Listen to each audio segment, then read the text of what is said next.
Erik Horne here with my favorite group of people to talk about Shedeur Sanders. Mine is Jason Reed. We have Bill Rhoden, we have Clinton Yates, and we have Jean-Jacques Taylor. And we are going to be talking about a myriad of topics today, starting with the Sanders family and ending with a little bit of fun at the end. But first, and may I quote the great Bruce Arians, who was on a podcast last week saying, why do we give the third quarterback interviews? He's got nothing to do with the game. Well, guess what, Bruce? I respect you very much, but he's not the third quarterback anymore. He's number two. Now, he said that before the Joe Flacco trade, obviously, but Joe Flacco was traded to the Bengals, which by default bumps Shedeur Sanders up to number two with the Cleveland Browns. Gentlemen, what do we think of the move? What do we think this means for Shedeur Sanders, who is backing up Dillon Gabriel? And just give me your thoughts on the last few days on the Shedeur Sanders beat. Now, for me, nothing has changed, meaning it's playing out really the way I thought it would play out, which was Flacco would start until he either played himself out or he got hurt. That has happened. Then Dillon Gabriel would come in and he would get a chance to play until what? He plays himself out.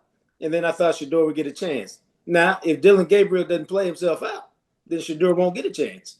But the odds are on the Browns team and with their roster that Dillon Gabriel will play himself out in 5 or 6 weeks, and that'll leave the last month of the season for Shedeur to get an opportunity to do his thing so that they know for sure or have a good feel for what they have going into 2026. So to me, it's all going according to plan.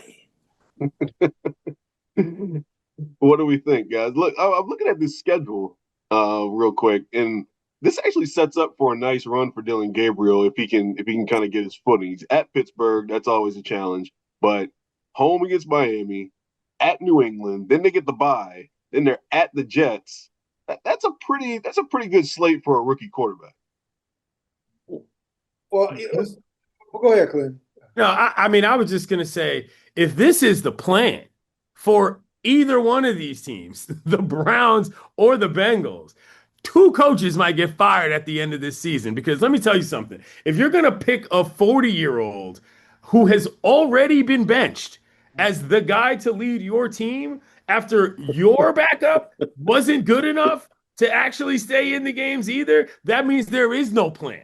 And that means you're desperately reaching across the state. Now, I didn't go to the Ohio State University, but I did go to university in Ohio. And when you talk to fans of both teams, both of them say, pretty unserious move by both sides. Like, who are we kidding? Has either team gotten better now that this trade has happened? I certainly don't think so. I'm not penciling the Bengals into the playoffs because Joe Flacco shows up on the sidelines, nor do I think that Dillon Gabriel is suddenly going to have the room to develop into Baker Mayfield, dare I say. You know what I'm saying? So, like, for me, yeah, it might be according to the possible plan, but it's just an indication of how kind of inept I think both of these franchises have been for some time at this position, and even if unlucky for the Bengals.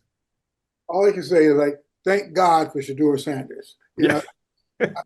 and for the Bengals. Listen, there's not a person on this Zoom call, not E, not Clinton, not like Jason. We all knew this day was coming.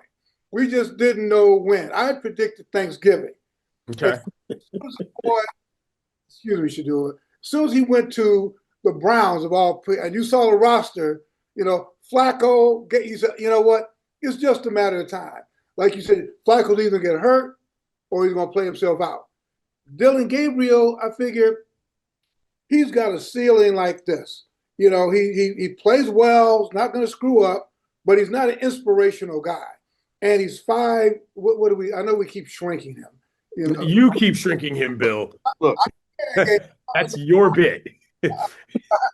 He's 5'6". Golly. Look, man, he's a starting quarterback in the NFL. At least give him okay. He's listed at 5'8", so he's really 5'6". At some point, you know, I don't think he's necessarily going to play himself out. I just think I hate predicting this, but I think he probably will get hurt because he's a slight guy. He's predictable. Yeah. And after they understand that he can only do so many things, they're going to basically. So then I think Shedeur is going to get his chance. And the one thing that I think Shedeur Sanders, you guys teased me. I was out in Cleveland for the opening, and they were selling the Shedeur Sanders, the profanity-laced Shedeur Sanders T-shirts. Yeah. But what it tells you is that what Cleveland has lacked all these years is what? Passion. There's not been a player who's excited them. And I think Shedeur is a person. By the time he gets in, I predict Thanksgiving. We can take bets on it. Okay. But what they're waiting for, and we're all going to be there, right? I think we're going to do a Shedeur Sanders starting podcast. We're going to all be there doing Black family reunion at the Shedeur Sanders start. Yeah, that'd be a great time. Yeah. It's not a bad idea. 11:23. They're at Las Vegas. Okay. Or perfect. 11:30. They're in Cleveland against the 49ers. Bill, we gotta figure out a way we're gonna get our Thanksgiving dinner together. If it's on the 23rd, we'll be on set like the Fox game where they had the turducken and stuff. We'll be sitting around. Not a bad idea. Yeah. I will say this though. I will say this quickly though regarding the Browns.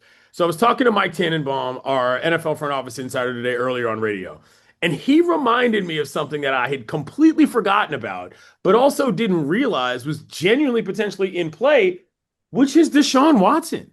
The nasty man. He's coming back. The Browns are pretty serious about this guy potentially playing football, and if that happens, God bless us all, because I think that would be such a mistake after all of this foolishness, all offseason, all preseason. If suddenly that guy gets back into the mix, I feel like that would be a real blow for morale for not just Shedeur, but probably Dillon Gabriel as well, considering what they've gone through to this point. Morale. It's great for us. I mean, can you imagine what did Langston Hughes say? Every goodbye ain't gone. So all of a sudden, in fact, I was listening to a Gabriel quote, and he said, "Yeah, we're in the quarterback room, and I'm there with Deshaun Watson." I'm like, "What?" You're taking advice of what? So I see what you're saying, Clinton. You're right. Tactically, it's dysfunction, but dysfunction for us. So I think, are we going to be in Las Vegas when he gets to start versus guess who? If Watson going to still be the starter for Las Vegas, then well, it could be Kenny Pickett, former teammate on the Browns. Yeah, or by then the Raiders could have traded for Joe Flacco. Yeah, again, and then Joe Flacco will be starting against his former team, against Shedeur Sanders. Yeah, exactly. But it's crazy. But I mean, Shedeur, like I said, I think all of us predicted that this was going to happen. We just didn't know when. And by that time, I'm sure Shedeur, now that he's number 2, I'm supposed he's number 2. Maybe they're going to put Watson, Deshaun Watson. Don't forget, Brady Zappi's still on that team. Jesus Christ. Excuse me. I didn't mean to take the Lord's name in vain, but, the quarterback room there tends to lead you to salvation if you need it. You know what I'm saying? How do you feel? This really isn't about Cincinnati. We're just happy. We're just happy for Cincinnati because they made this possible. Yeah, but yes and no, because we talk about black quarterbacks here all the time. That's obviously our sort of focal point as to why we do this. But I feel like since he's had a lot of talent, a lot of brothers on the wideout position who just wasting careers. You know what I'm saying? Because they're just not going to be able to get out of the chute offensively the way that they could have between Higgins and the young man whose name I'm forgetting from LSU as well. It's like they could have been generational, and now they're just another Bengals pair, and I kind of hate that for them. But that's another story for another day. Troubles me. I was listening to a quote unquote Bengals insider, and why, and he brought up all the people why you couldn't bring in Jameis Winston, turnover machine. But then he said, well, Russell Wilson with all the baggage he brings. I'm like, wait, baggage like what? But they just let it go over. He said, Russell Wilson, all the baggage. I said, wait a minute, baggage like what? What about Flacco, who has no baggage? He has no bags at all.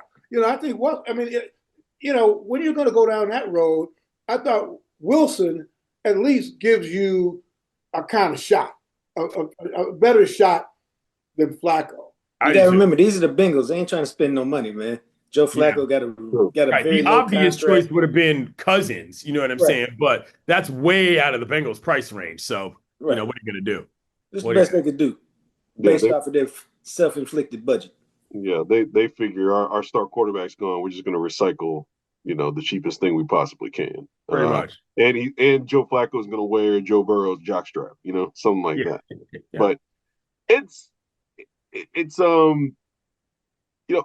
I struggle to think of this as like a win for Shedeur Sanders. I guess it is a win in a sense that he goes up the depth chart, but he didn't actually beat anyone to go up the depth chart. It's just an attrition thing.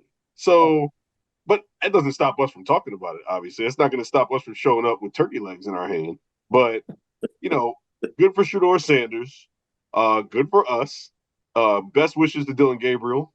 He didn't exactly embarrass himself when he went out and played against Minnesota overseas. He Not at played all. okay. Yeah, Not at all. He can play. Yeah. You're right. He can't play, but to me, he's the kind of guy. Like I said, I think Shedeur is the kind of person who's going to be feast or famine. He's going to do the whole Shedeur thing. Go back 10 yards and hold the ball, and the fans are going to be going and then he may complete. He's going to give you that. Dillon Gabriel is not going to give you that. He's going to, kind of boring but effective. Get the ball out on time. Hit the open receiver, but it's not going to be the Shedeur factor. And I think by Thanksgiving, and I'm sticking to Thanksgiving, I think Shedeur will have got enough reps. And I guess I want to ask you that: do we think Shedeur can play? I mean, again, I was going to answer your question by saying you're the only one that's seen him against any remote pro anything. And it sounds like you got a little PTSD still from watching him scramble. I'm not going to be able to give an honest assessment of that until I see him with my actual eyeballs, because I couldn't tell that before I saw him play at Colorado either. That's not true. I did see him play at Jackson State, and I thought to myself, oh, there's more here than just the coach's kid. And by the time he got to Colorado, I think he had actually improved a little bit, because there was all this talk about the fact that the only reason he got the job at Jackson was because he was Deion's son, but he got better. If the person I see whenever I see him next is a better player than the person I saw at Colorado, then I will believe that he has a shot. But if it's just the same player doing the same stuff, which is kind of what we saw, no, I don't think that translates up to the NFL level well at all. Well, I don't think we know, because I haven't seen him play enough.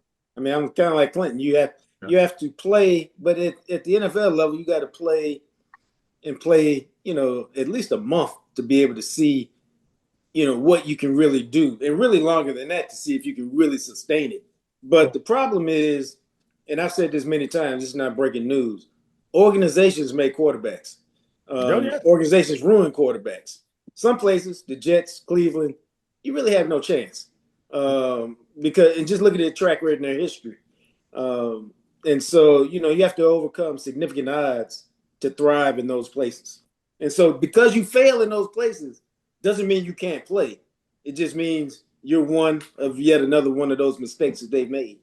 I will say this, though. Why am I going to bring Bronny James into this? This is for the hell of it. We're talking about clicks. But I think that he is not Bronny James. I mean, I think there's question about whether Bronny can play. No, I see what you're saying. Yeah. Shedeur can play. He's got a body of work, whether it's Jackson State, Colorado. He can play. Yes, he is Deion's son, but he can play. Now, can he play at this level? We're going to see. I just saw him in one game, I guess his first start down in Carolina. And it was a good performance. It was a good performance, He did stuff that he's going to probably do until he's 40 years old, which is hold the ball and wait and try to play hero ball. That's just what he does. You right, I do have PSD. Right. Well, I mean, the reason I say that, Bill, though, is because I was at the Colorado State game, and what I saw there wasn't just about the mechanics that you're referring to. It was about his ability to lead a team and get a win. And I still contend. I've said this before here all the time. I still think that's his best actual quality, is that guys want to play with and for him. And whether or not he can get that kind of same mindset with a team, an organization, whatever, like the Browns, I don't know. But I also think that's a separate discussion from are the tools there? I think the tools are there. But is that real sort of separator, as we like to say in the baseball world, is that actually going to make any difference on the NFL level? And I don't know. I don't know. But because I think that is his superpower right now. Yeah. Be an inspiration, and who needs more inspiration than Cleveland? I mean, the fans, in particular, they just some semblance of a little semblance of hope. You know. I did a little bit of research a while back, Great. and this is the one thing you can't forget when it comes to Shedeur or Dillon Gabriel. If you trust the NFL process, drafting process, there's only 3 quarterbacks drafted outside the second round that are starting right now in the league. And there's only 6 drafted after the first round who are starting. And so if you ain't drafted in the first round, the odds of you becoming a surefire starter are low. And after the second round, they're minuscule. And so whether you're talking about Dillon Gabriel or whether you're talking about Shedeur, based off of where they were drafted, they're going to have to be an outlier to have any kind of sustained career as a starter. Dak, Dillon Gabriel. Are you counting Brock Purdy? Yeah. Purdy's a part of that group. Yeah. Yeah. Okay. There was I didn't put their names down here, but Purdy was the 7th, Dak was the 4th. Russell Wilson, who's no longer starting, was the third round. When was Geno Smith picked? Second round. Okay. Okay, so Geno's in there. Spencer Rattler is starting now, so he was a 5th round pick. But that's what I mean. It's if you're not a first round pick, and really 19 of those starters were top 10 and 14 were top 5. So it's about the first round when it comes to quarterbacks. Even Joe Flacco was a first rounder way back when. I had to double check that because I forgot that he was. Yeah, Delaware. Blue Hens. No, guys, we got to get to this Deion thing. We got to keep this thing moving. But look, Deion Sanders undergoes a medical procedure on Tuesday. The man didn't wear a shoe on his left foot in the second half against TCU. He said he was in pain. He said he might be dealing with the blood clots again. The man had his bladder removed in the summer. JJT. Deion going to make it through the season, man? Yeah, because he has more mental toughness than just about anybody I've ever met. To endure things. He just puts his mind into place. And that's what professional athletes do. They just put their mind into place. Us normal people can't go to get things done. But that's part of his problem. When he had the first surgery initially at Jackson State, he was told he needed to rest a certain amount of time, and he was back in practice the next day. Right. And sometimes you have to protect a guy like Deion from himself because his mind is so strong and his will is so strong that he'll do what he wants to do. And it takes an incredibly strong person to sit him down and make him listen. I think it's an interesting question because that becomes a real – how to explain this? You can't have something going wrong with Deion on the sideline during the season. You can't have that. You know what I'm saying? If you're Colorado, that's not an option.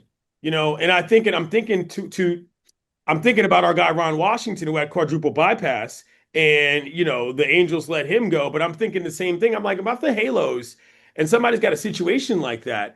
That's really tough to manage, and the relationship has been great so far between Colorado and Deion. So what you're talking about, JJT, whether or not anybody can get through to him, that like, hey man, this might actually be dangerous. Never mind whether or not the image of what you're doing matters to anybody else. I am very curious as to how the power dynamic between the school, the doctors, and Prime is going to work to keep him as safe as possible. And I honestly, I think it's as interesting as the football, to be quite honest. Think about it, man. Jackson State, Southern, he's coaching from basically a wheelchair where he's reclined. He was sitting down on the side of the field. Yeah. I mean, think about Crazy. Sitting down this weekend. Yeah. Because he's got incredible will. And, if you, I don't know, you guys got friends who are former professional athletes? Yeah, plenty. I've got a couple. Current ones too. Yeah. And when you hang out with those guys, if you're doing something, they can just go places you can't go because that's what they're used to doing. And so I'm talking about if you're doing something athletic or whatever. I don't know. I get it. And Deion is like that because he was elite like that. And so, right. He can block out pain and work through it and fight through it and be uncomfortable because he's done it his entire life. Right. I think that's a separate discussion, though, from whether or not it's the right thing to do, Oh yeah. whether or not Colorado feels comfortable with a guy in a position like that still representing their program on a week in and week out basis. The Not because reason of liability or anything like that, but just because, just maybe not the thing you want to do as far as keeping somebody that's helped your program a lot in a good physical space. because we have to have your discussion because of what I just said about him. If it Right. wasn't No, like yeah, that, you're you exactly wouldn't have right. to have that discussion. Exactly right. You remember Minnesota and Jerry Kill a few years ago had a similar deal, and I think they told him that he had to sit down and go. The thing is, I'll say two things. One is I feel not bad, but remember when Shedeur was leaving, there was a debate. Will Deion now just kind of leave? And I think the thing that I've always respected Deion, but just respecting his resolve as a coach. I've gained a lot of, because he wants to see this thing through. Now, to your question, were they going to have to save him from himself? I don't know. But the other thing too, and I know you coach, you coach kids, but this coaching thing, man, can get into your blood, and it just makes you do.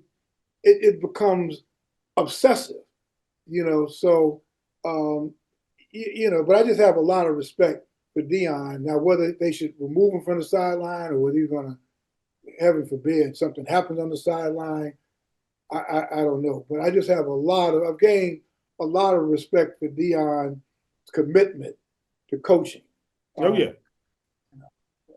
No, he's proven himself to be committed to it, and that was one of those questions we had in the beginning, was his commitment, like you're saying, Bill, and that's not a question anymore. I mean, that's not even close to a question. So, as the man who wrote the book, Coach Prime and the Making of Men, I ain't surprised. He's always been about the kids. By the way, meanwhile, yes. What's going on in Chapel Hill with Bill Belichick?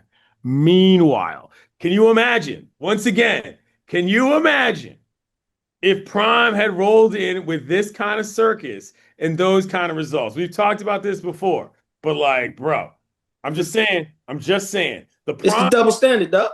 The Prime investment at this stage has looked like one of the smartest college football investments in 50 years for any program, period, as a result of how it's gone.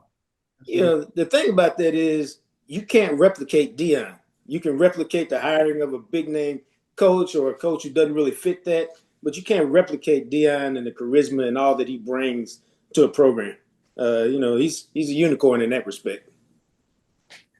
It kind of brings us back to Shedeur in a way, because I think that, he's got that kind of mentality, but without the results, And in terms, you're talking about the ultimate double standard with Belichick. Theoretically, I mean, that's what defines our existence in this country. That right. Double standard. We all know there's no way that he could even that any of that stuff. Now, the only thing Belichick apologizes, well, yeah, because he had a great track record in the NFL until Brady left. But no, you're absolutely right, man. It's just, and the fact that it really, I know there's been little bitty pockets of criticism, but nowhere near the avalanche of criticism had Deion done any of that kind of foolishness. So, not even close. Not even close. We talked about the criticisms of him staying around up until the minute before he made that press conference. The chattering classes were talking about how Prime's just going to step down because he doesn't have his kid anymore. Did the exact opposite. Meanwhile, people think Belichick's going to get thrown out because he can't keep his girlfriend off the sidelines. It's a mess, but whatever. Yeah. I don't want to get that fired up about this. I've already been yelling about it all day. It's his girlfriend, but it's what, 20-something-year-old girl? What is he? He's you 24. would know better than I don't pay attention to that, but Yes, that's another podcast, right? God bless. Age ain't nothing but a number. Getting down ain't nothing but a thing. Erik, time to close up. JJT enabling Bill Belichick. Awesome. Guys, we got about 10 minutes. But look, I had to get to this because I don't know how many opportunities in my life that I'm going to get to give my man, Spencer Rattler, his just due. We are introducing a segment today called our Black Quarterback of the Week.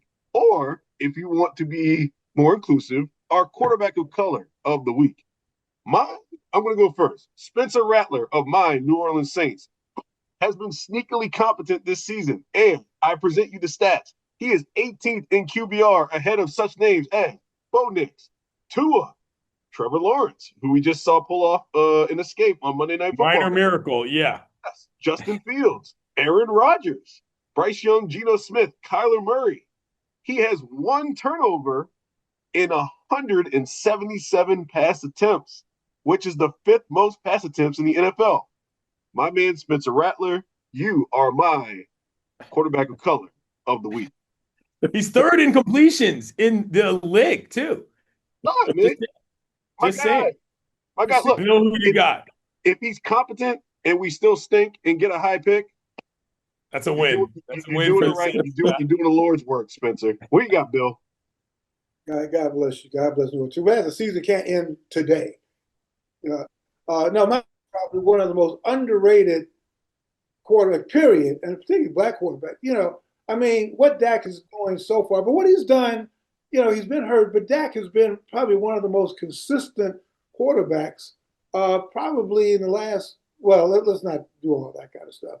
And then when Jerry Jones comes out, what did he say a couple weeks ago? That he is indispensable, And I think the only thing that hurts Dak, and Dak, man, you guys know him. He's a good guy, really down to earth guy and all that kind of base dominoes and all that.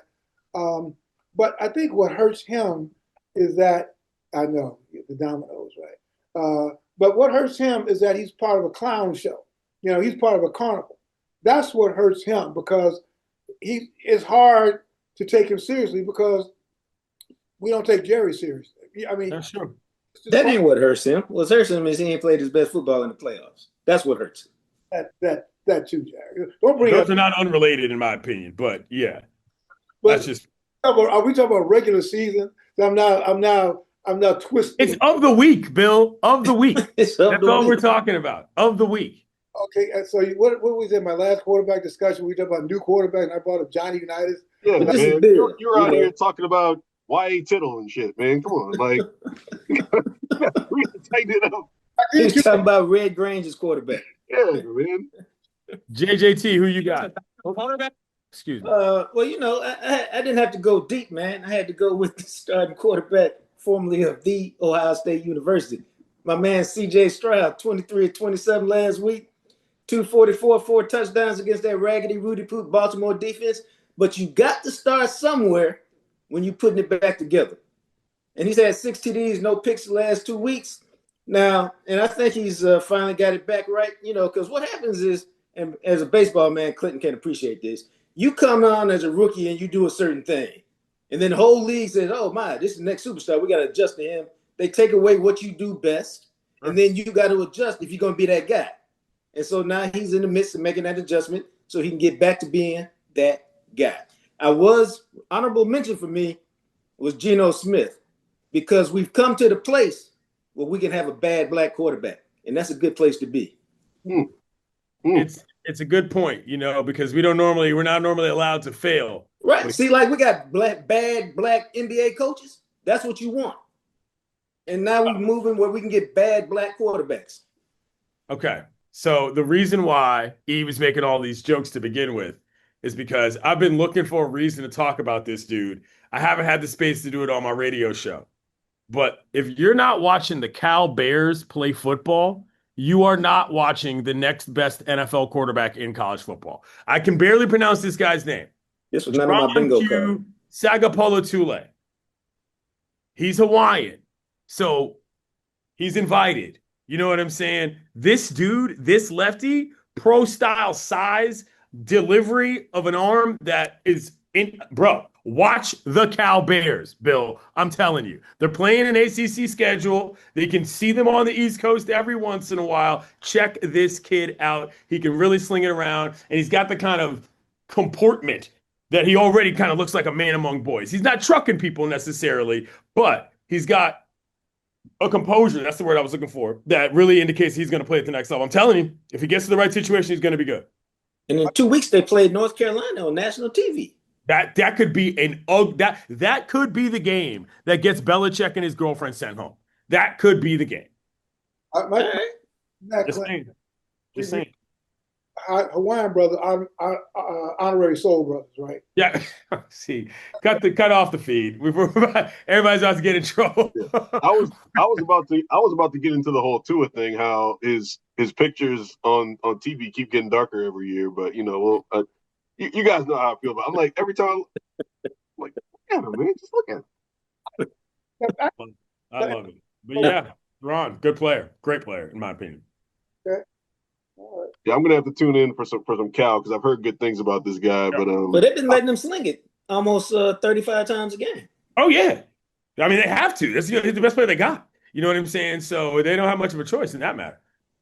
Yeah, I'm gonna have to drink a Red Bull, stay up late, watch the Cal football or something. So, No gentlemen, thanks for doing this boys. again, y'all. Thanks for joining us. We will be back next week, and keep it locked on Andscape.com. Check out what we got coming. Appreciate y'all. Thanks again. See you later.